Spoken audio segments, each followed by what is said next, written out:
They voted unanimously to impose an ordinance on American taxpayers that can't work, who can't afford it, to harass gun owners who don't deserve the harassment, but that's what they did. Well, NRA has a permanent cure for that type of hypocrisy. It's a big, bitter pill called losing the next election. And it may be tough to swallow, but take two and don't bother calling us in the morning. We're seeing this political truth today happening again, which is that when history repeats itself, so do its lies. It began with a complete fraud called the Clinton gun ban in '94, and here's how it worked. Anti-gun politicians wanted to ban semi-automatic rifles, which have been around for a century. Semi-auto, and I think most of you know this, means you have to pull the trigger once and it shoots one bullet. They cannot function like machine guns, which have been effectively restricted since 1934. But when the politicians and the news media talked about semi-autos for their legislation on the Hill, they showed footage of fully automatic, illegal machine guns blasting away like Rambo on crack.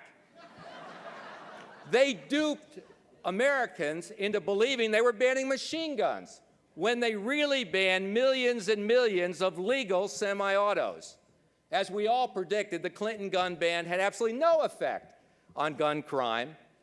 And now let's fast forward 10 years. The gun ban's about to expire.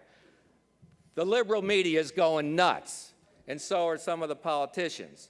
So CNN goes out and stages a fake demonstration with one anti-gun Florida sheriff.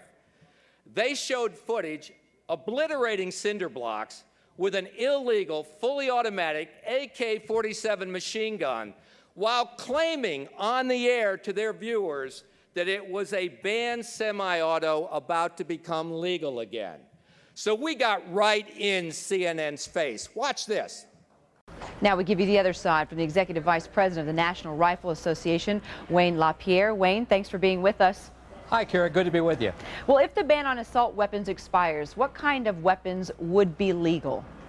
Kara, let me say this at the start. I'm glad you ran that story. Your bureau chief, John Zarella, deliberately faked the story yesterday, intending to show that the performance characteristics of banned firearms on the list are somehow different from the performance characteristics of firearms not on the ban list. He was implying that these were machine guns or fully automatic guns. That's not true. Mr. LaPierre, no one fakes stories at CNN, and John Zarella definitely did not fake a story at CNN. You're very off base. I'm going to let you say your opinion, and let's have a conversation, but don't accuse our reporter of faking any stories, sir. Let me say it again in front of the whole country. Your reporter faked that story yesterday.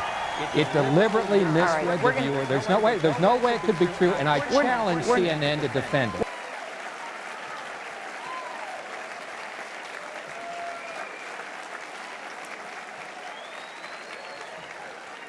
The NRA forced CNN to either stand by their story or come clean. And here's what happened. 3 days later, CNN aired a complete correction of the story using a police firearms expert and told the truth about the Clinton gun ban. A few weeks later, the ban died a long overdue death. But right now, in Congress, the same old semi-auto ban's been reintroduced, and they're already starting to pull the same old stunts. But the good news is this. History repeats itself. The truth beat them last time, the truth will beat them this time, and the truth will beat them every time. And I promise you, the NRA will not let them once again turn that lie into law. I promise you.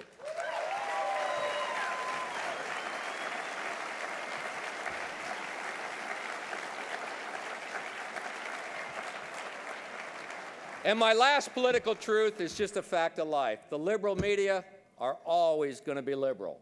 But get this, now the liberal media are complaining that the liberal media is too conservative. I mean, at a congressional hearing on media bias, they explained just how terrible the job market is for liberals in the liberal media. Just watch talk show host Randy Rhoads here.